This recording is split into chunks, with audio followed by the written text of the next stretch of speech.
ආයුබෝවන් දරුවනේ මම අද ඔයාලට කියලා දෙනවා 9 වසරේ සූත්‍ර පාඩම.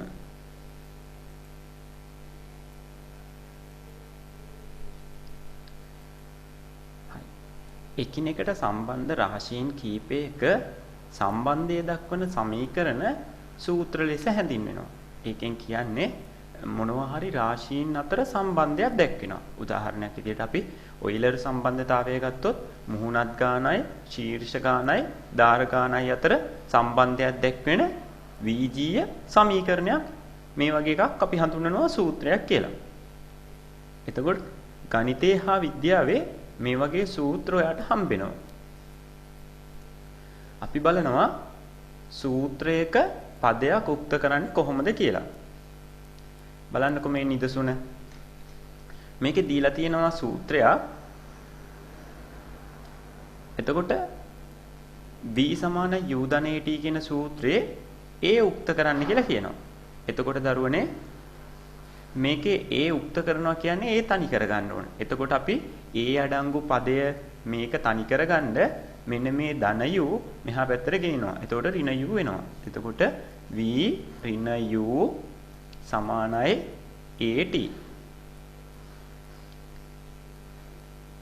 එතකොට දරුවනේ දැන් ඒව තනි කරගන්න නම් අපි මේ t වත් එහා පැත්තට ගෙනහිල්ලා ඒව තනි කරගන්න ඕනේ. එහෙනම් v ඍණ u ඊළඟට මෙතන a හා t අතර තියෙන ಗುಣ කිරීමකින්ද ಗುಣ කිරීම t මෙහාට එනකොට බෙදීම t වෙනවා. බෙදීම t සමානයි. එතකොට මේ පැත්තේ a තනි වෙනවා.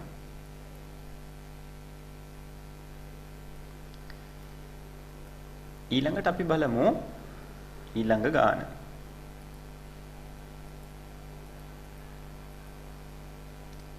දෙවැනි නිදසුන. මෙන්න මේ s සමානයි n බෙදීම 2යි a ධන l කියන සූත්‍රයේ n උක්ත කරන්න ඕන. එතකොට n ව තනි කරගන්න නම් අපි අනිත් පද එහා පැත්තට ගෙනියන්න ඕන. අපිට පුළුවන් මේ විදිහට ගෙනියන්න. මේ බෙදීම 2 මුලින්ම ಗುಣ කිරීම 2ක් කරලා එහා පැත්තට ගෙනියනවා. එතකොට මේ s එක්ක 2 ගුණ වෙනවා. එතකොට 2s සමානයි n වතාවක් a ධන l. ඊළඟට දරුවනේ මේ n ව තනි කරගන්න ಗುಣ කිරීම a ධන l මේ පැත්තට ගෙනියන්න පුළුවන් බෙදීම a ධන l විදිහට. එතකොට දරුවනේ මේ පැත්තේ තියෙන 2s එහෙමම ලියාගෙන මේ ಗುಣ කිරීම a ධන l මෙහෙට බෙදීම a ධන l කරලා ගේන්න පුළුවන්. එතකොට මේ පැත්තේ n තනි වෙනවා.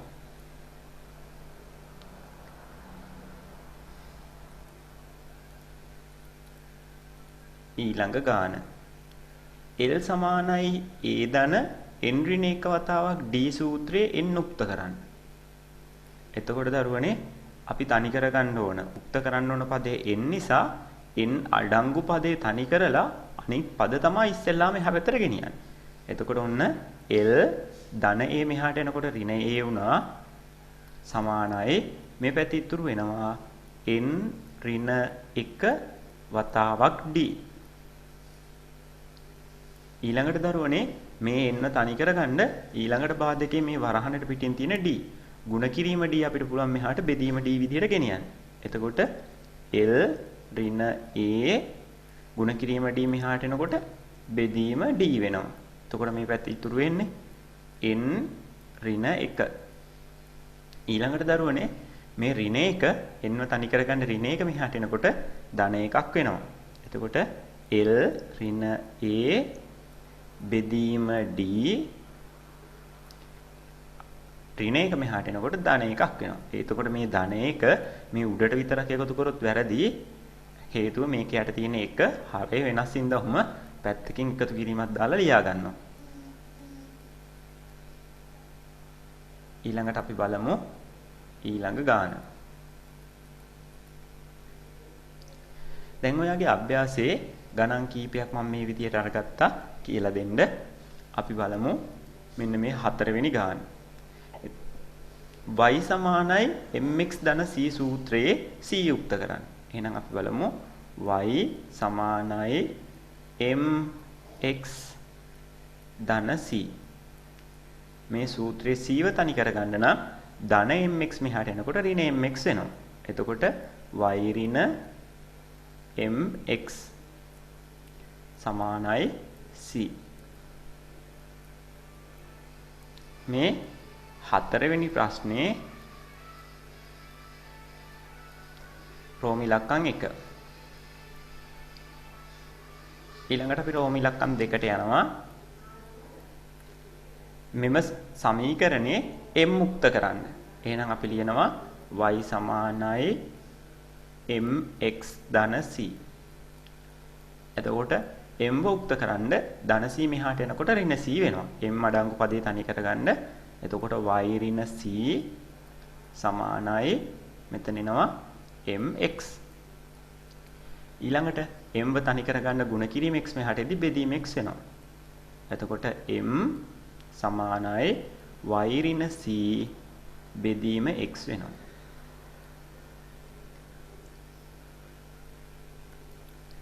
ඊළඟට අපි බලමු පස්වෙනි ගාන. පස්වෙනි ගානේ a සමානයි දෙක වතාවක් b ධන c. එතකොට මෙන්න මේ සූත්‍රයේ c ව තමයි අපිට තනි කරගන්න ඕන. එතකොට ಗುಣ කිරීම දෙක මෙහාට ඉදි බෙදීම දෙකක් වෙනවා. එතකොට a බෙදීම 2 සමානයි මේ පැත්ත ඉතුරු වෙන්නේ b ධන c. ඊළඟට අපිට c ව තනි කරගන්න නම් මේකේ උක්ත කරන්න කියන්නේ c නිසා ධන b මෙහාට යදී ඍණ b වෙනවා. එතකොට a බෙදීම 2 ඍණ b සමානයි c කියලා ලැබෙනවා.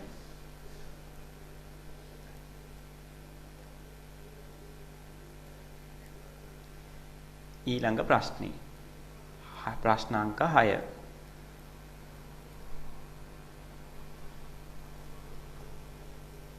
එතකොට f සමානයි 5න් 9යි.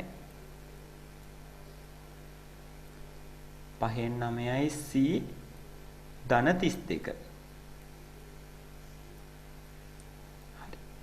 දැන් අපිට මේ සූත්‍රයේ c ව තනි කරගන්න ඕන. ඒ නිසා අපි ධන 32 මෙහාට යනකොට ඍණ 32ක් වෙනවා. එතකොට f ඍණ 32 සමානයි මෙතන ඉතුරු වෙන්නේ 9 බෙදීම 5. ඊළඟට දරුවනේ 9 බෙදීම 5 c. ඊළඟට මේ බෙදීම 5 මෙහාට එනකොට ಗುಣ කිරීම 5ක් වෙනවා. එතකොට මේ 5න් මේ පැත්තේ තියෙන ප්‍රකාශනයේම ಗುಣ වෙන හින්දා මම වරහණක් දානවා.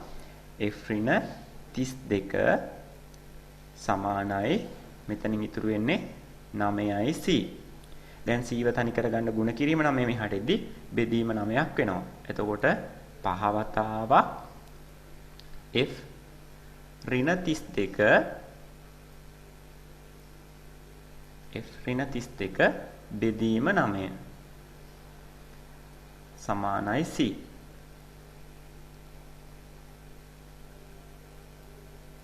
ඊළඟට ඊළඟ ගාන. ඊළඟ ගානේ l සමානයි a ධන n ඍණ 1 වතාවක් t. මෙන්න මේ සූත්‍රයේ අපිට කියනවා a උක්ත කරන්න කියලා. එහෙනම් අපි බලමු ඒව තනි කරගන්න නම් මේ පදේම මේ පැත්තට ගියේදී අඩු කිරීමක් වෙනවා. එතකොට l අඩු කිරීම n ඍණ 1 වතාවක් d සමානයි a කියලා ලැබෙනවා. ඊළඟට d උක්ත කරන්න ඕන. l සමානයි a ධන n ඍණ 1 වතාවක් d සූත්‍රයේ d ව තනි කරගන්න ධනයේ මෙහාට එනකොට ඍණ a වෙනවා. එතකොට ලැබෙනවා l ඍණ a සමානයි n ඍණ 1 වතාවක් d කියලා. දැන් d ව තනි කරගන්න ಗುಣ කිරීමෙන් ඍණ එක මෙහාට බෙදීමෙන් ඍණ එකක් වෙනවා. l ඍණ a බෙදීම n ඍණ 1 සමානයි d.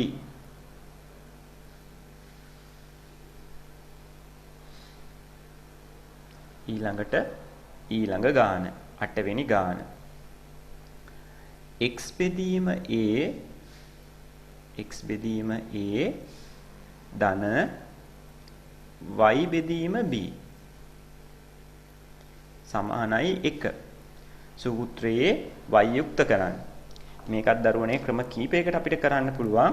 මම මේ විදිහට කරනවා y අඩංගු පදයේ මෙතන තනි කරලා මේ පදේ මෙහා පැත්තට ගෙනියන අඩු කිරීමක් විදිහට. එතකොට y බෙදීම b සමානයි 1 ධන x බෙදීමේ මෙහාට යනකොට ඍණ x බෙදීම a වුණා. ඊළඟට දරුවනේ මේ y ව තනි කරගන්න බෙදීම b මෙහාට ಗುಣ කිරීම b වෙනවා. එතකොට අපිට ලැබෙනවා y සමානයි b වතාවක් වරහන් 1 ඍණ x බෙදීම a කියලා.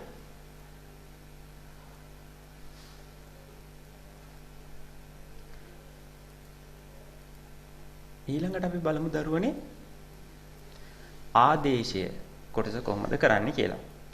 මෙහිදී සිද්ධ වෙන්නේ මේ වීජීය සමීකරණවල වීජීය සමීකරණ කියන්නේ සූත්‍ර. අපි මේ සූත්‍රයේ එක් එක් වීජීය පදයට සංඛ්‍යාත්මක අගයන් යොදලා මේක සුළු කරන එක තමයි කරන්නේ. අපි බලමු ගානක් හදන විදිය.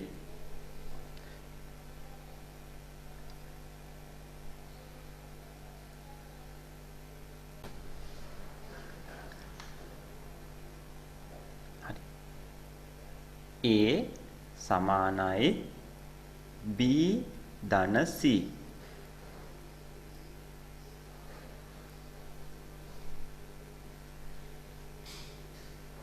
අඩු කිරීම 2. දැන් අපි මේ සූත්‍රයේ B තියෙන තැනට 7ත් C තියෙන තැනට 6ත් දාන්න ඕන. එහෙනම් A හැමම ලියාගෙන B තියෙන තැනට 7 C තියෙන තැනට 6 යොදනවා. යොදලා මේ සූත්‍රය විසඳ ගන්නවා. එතකොට මෙතනින් ලැබෙනවා 7යි 6යි 13යි. මේ 13න් දෙකක් අඩු කරනවා. එතකොට 13න් දෙකක් අඩු වුණාම 11යි කියලා අපිට උත්තරේ ලැබෙනවා.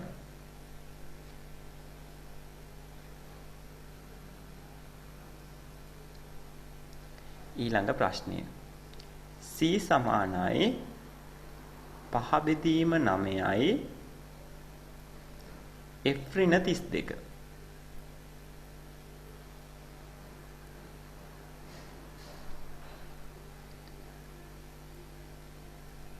එතකොට මේකේ F වෙනුවට අපි යොදන පදය 104. එතකොට අපිට ලැබෙනවා 5 බෙදීම 9. මෙතන F වෙනුවට දාන්නේ 104. 104න් අඩු කරනවා 32ක්.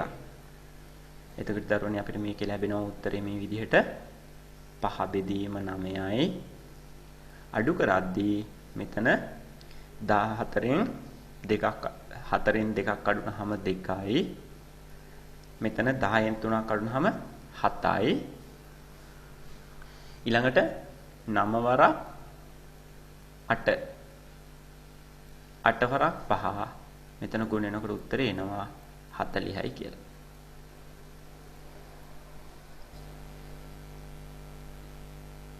ඊළඟට අපි බලමු ඊළඟ ගාන. y සමානයි mx ධන c. mx ධන c. මෙන්න මේ සූත්‍රයේ y 11යි. එහෙනම් y තියෙන තැනට 11 x 5යි c ඍණ 4යි. එහෙනම් m දන්නේ m ගුණ කිරීම x කියන්නේ 5යි c කියන්නේ ඍණ 4යි.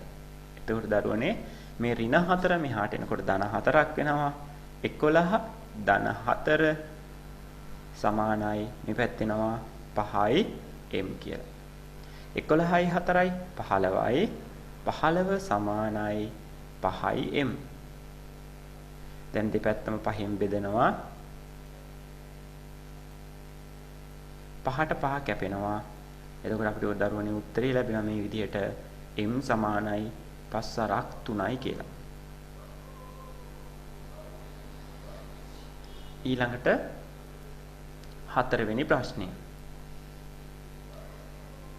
C සමානයි 2πr සූත්‍රයේ C වලගේ 88යි. එහෙනම් C වෙනුවට අපි යොදනවා 88. 2 ගුණ කිරීම 5 වෙනුවට 7න් 22. 22 බෙදීම 7. ගුණ කිරීම r තමයි අපිට අගේ හොයන්න තියෙන්නේ. දැන් දරුවනේ මෙතනදී බෙදීම 7 මෙහාටදී ගුණ කිරීම 7 වෙනවා. එතකොට 88 ගුණ කිරීම 7 සමානයි මෙතන උඩ දෙවරක් 22 44යි r කියලා ලැබෙනවා. දැන් දෙපැත්තම අපි බෙදනවා 44න්. එතකොට දරුවනේ අපිට මේ විදිහට උත්තරේ ලැබෙනවා 44ට 44 කැපිලා 44ට 1යි 44 ඒවත් දෙකක් 88යි දෙවරක් 7 r කියන්නේ 14යි කියලා.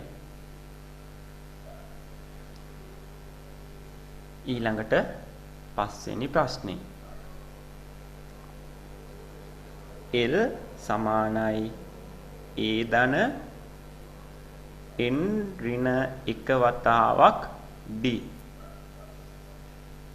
මෙන්න මේ සූත්‍රයේ L 22යි a ඍණ 5යි. එහෙනම් අපි ලියනවා 22 සමානයි a කියන්නේ ඍණ 5යි ඍණ 5 ධන. එතකොට මේකෙන් 10යි 10 ඍණ 1 අපිට d වලගේ තමයි හොයන්න කියන්නේ. දැන් අපි බලමු මේක විසඳ ගන්න විදිය. ඍණ 5 මෙහාට එනකොට ධන 5ක් වෙනවා. එතකොට 22 එකතු කිරීම 5 සමානයි 10න් එකක් අඩු වුනහම 9යි d. දැන් මෙතන 22යි 5යි 27 සමානයි 9යි d. දැන් අපි දෙපැත්තම 9න් බෙදනවා. එතකොට මේ 9ට 9 කැපෙනවා. d වලා ගේනවා. d කියන්නේ 3යි. ඊළඟ ප්‍රශ්නේ.